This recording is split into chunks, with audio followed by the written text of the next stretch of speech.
Part 1.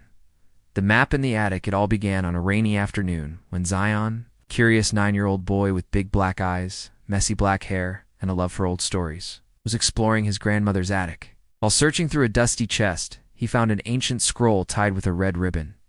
Unrolling it, he discovered a hand-drawn map with strange symbols, stars, rivers, and one phrase written in golden ink. To find the cloud crystal, follow the sky's whisper. Zion's heart raced. Was this real? A treasure map? He raced downstairs and showed the map to his best friends. Lena, a brave girl who loved science and wore thick glasses, and Biliel, a clever prankster who always had a backpack full of snacks and gadgets. They all looked at each other. "This is it," Zion whispered. "Our first real adventure." Part 2. The Whispering Wind. The next morning, the trio followed the map into the nearby Whispering Woods, a forest with trees that swayed and creaked even when the air was still. As they entered, a gentle wind seemed to speak. Left, ... then right. Follow the light. Lena adjusted her compass. It's not the wind, it's the trees. The map is guiding us with nature's clues. With Zion leading, the kids crossed a narrow log bridge over a bubbling stream and climbed up a mossy hill. At the top stood a stone pillar shaped like a cloud, glowing faintly blue. Biliel touched it. The ground trembled. A hidden door opened in the hillside. Part 3. The Cavern of Echoes. Inside was a tunnel lit by glowing mushrooms. Every sound echoed 3 times louder than usual. The kids laughed until a deep growl echoed through the darkness. They froze. "Did you hear that?" Zion asked. A massive shadow moved at the end of the cavern. It was a rock guardian, a giant golem with eyes like glowing coal. Lena pulled out a mirror from her backpack and reflected the mushroom light into its eyes. Temporarily blinded, the guardian stopped. Zion quickly found a switch on the wall. The loud click. Another door opened behind them. They escaped just in time. Part 4. The Flying Island. Through the door, the children entered a glowing platform that rose into the air.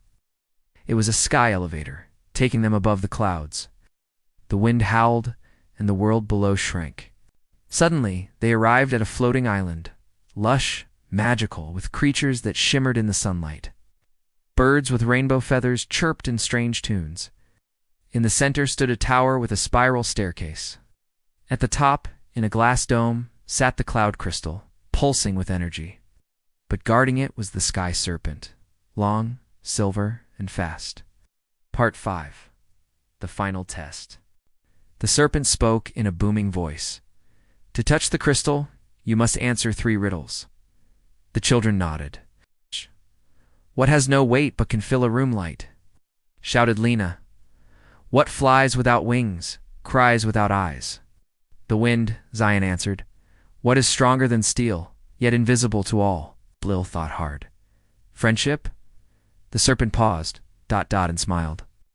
"You are worthy." Part 6.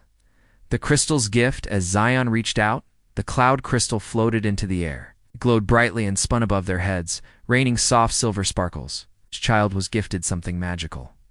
Zion received a compass that always points to truth. Lena got a notebook that writes by itself. Bilal's backpack became bottomless. It could hold anything. The serpent said, "You have proven your courage, your minds, and your hearts. The world will always need adventurers like you." Part 7. Home again, as the flying island gently descended. The children landed back near their town, just as the sun was setting. The map turned to dust in Zion's hand. Its purpose fulfilled. They never told the adults exactly what happened, but from that day, whenever the wind whispered through the trees, they knew the adventure wasn't over. Not yet.